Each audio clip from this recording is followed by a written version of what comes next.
Sometimes people will paste the information incorrectly, and you might have to play around with it a bit, but you can just put it in there and it'll figure it out. It's pretty good at that. So yeah, that's our primary tool that we're going to use on every single listing. You're going to see me go in and out of this, zooming in, zooming out, drawing stuff, talking about the properties, getting the bird's eye view. We're going to view our Köppen-Geiger. So I'll click on that layer. This sometimes takes a minute to load. Oh, there we go. And you're going to see me. We're going to look at this layer. Throughout every single property, we're going to view things through the Köppen-Geiger.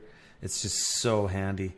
It's so handy. And when you zoom in on it, you'll find that there's little funky microclimates. Like, for example, that place we were just looking at here. Was that in Zone 8? Yeah, Benson, Arizona. You can see that, so isn't this neat? We're between, this is a BSK, this is a kind of harsh, super dry, cools off a bit, and is just, a bit more exposed into a BSH.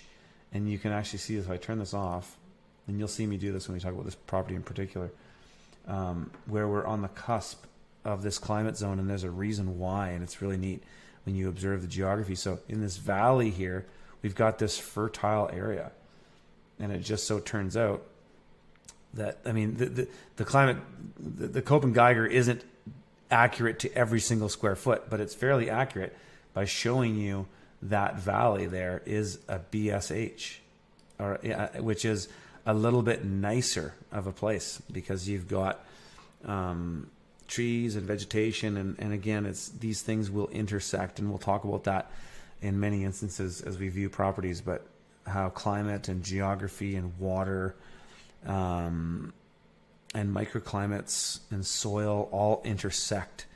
And it's really interesting, and it gives you a really good understanding of how geography works and how you can read it and learn a lot about it just from viewing, really using free tools, basically. So that's Google Earth in a nutshell. And again, you'll see me use it a lot, and you'll just gotta get an idea of how I'm using it as I use it.